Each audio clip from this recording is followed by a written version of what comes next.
কিন্তু নেতা আওয়ামী লীগের সঙ্গে পরে গিয়ে করছে না, ওনাকে তালাক দিয়েছে। কারণ হিল্লে করার সময় দেবে না, দিতে হবে তো। আপনার উনি 2006 সালে এই অপকর্ম করে দল থেকে বহিষ্কার হয়েছেন, 2000 সালে বহিষ্কার হয়েছেন, 2024-এর 19 আগস্ট এই পরকীয়ার কারণে সে বহিষ্কার হয়েছে দল থেকে। এই তিনবার দল থেকে বহিষ্কার হয়েছে, তারপরেও লজ্জা হয় না।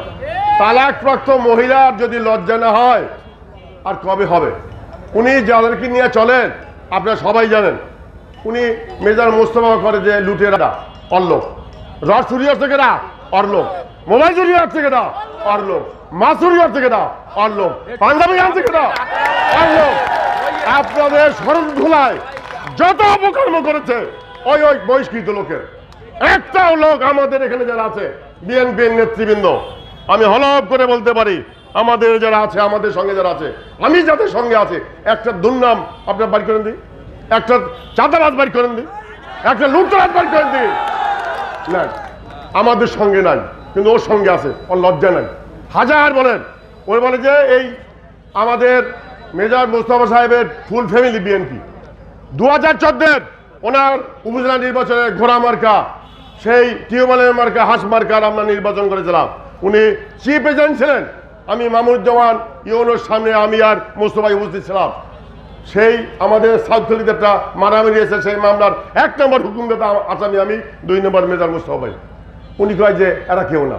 আর এবার তুই কেটা? তুই তো আওয়ামী লীগ করতি আগে, আওয়ামী লীগ করতে, আওয়ামী লীগের প্রীতি তার ভিতরে যায় নাই, আওয়ামী লীগের প্রেম প্রীতি তার ভিতর থেকে যায় নাই। এই আওয়ামী লীগ কই যায়? আমাদের বিএনপিতে আসছে, আসুক ভালোভাবে চালাও, আমরা তোমার সঙ্গে ছিলাম। উনি যখন বহিষ্কৃত হন আমাকে মিলাই দেওয়ার জন্য মেজর মোস্তফা সাহেব অনেকবার চেষ্টা করেছেন। এই আমাদের 3 নং লাইন ইউনিয়নের সম্মানিত চেয়ারম্যান সাবেক মোল্লা এসাক ভাই এদেরকে নিয়ে আমাকে মিলে আমি না, একটা ভালো মানুষের লগে মিলতে পারি, ওর লগে মিলা যায় না। ওইলে এত খারাপ শরণখোলাকে বেঁচে ফেলাইছে, এখন চাই অলিখিত ভাবে ওই ফাল দেবে বগিতে লাইন বলে আর উঠাইবে ওই বান্দা গাড়ায়, শরণখোলা বেচার একটা পায়দার শুরু করছে। ঠিক না বলেন? বিক্রি করতে দিবেন? হাজার টাকা বিক্রি করে দিবেন না।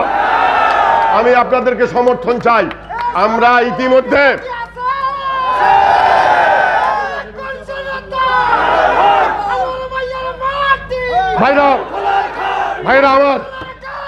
ভাইরা আমার আমরা চাই আপনাদেরকে নিয়ে এই শরণখোলা সাজাইতে তারেক রহমানের নির্দেশ 31তম বাস্তবায়ন করার জন্য আমরা লিফলেট বিতরণ করি, ওনারা সেখানে বাধা দেয়।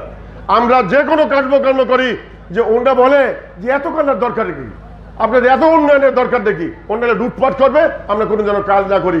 ওনার ধান্দা শরণখোলা মানুষকে থানায় ঢুকাইবে আর বাইর করবে, মাল লইবে, ওসির কাজে নিয়ে পারবে করতে দেবেন। আমি আপনাদের সাথে আছি, আমাদের নেতৃবৃন্দ থাকবে, আমাদেরকে কোনোদিন টাকা পয়সা দিয়া কোনোদিন কিনতে পারে না, ভবিষ্যতেও পারবে না।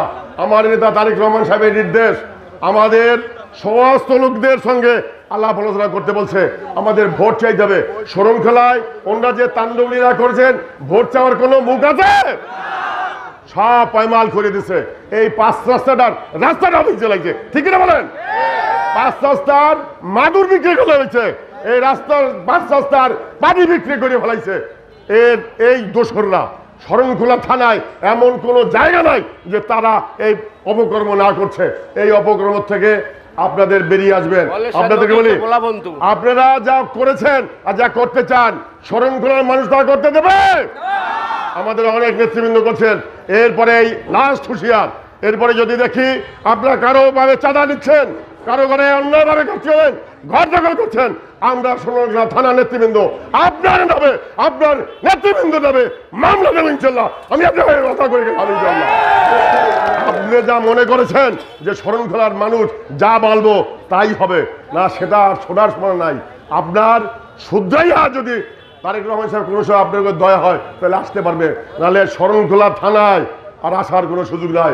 আপনি গত 30 তারিখ না 3 তারিখে বলেছেন আমি আর নাও আসতে পারি, আপনারা শুনেছেন না?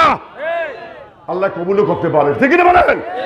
যে বিএনপির সঙ্গে বেইমানি করে কোন লোক মরতে পারে নাই, বিএনপির নাম নিয়ে মরতে পারে না। বহুত দেখেছি যারা বিএনপির লোকে বেইমানি করছে। ভাইরা আমার, অনেক নেতৃবৃন্দ বক্তব্য রাখবে, ভবিষ্যতে আপনার সঙ্গে কথা হবে। আপনারা তারেক রহমান সাহেবের নির্দেশ মানবেন, তার 31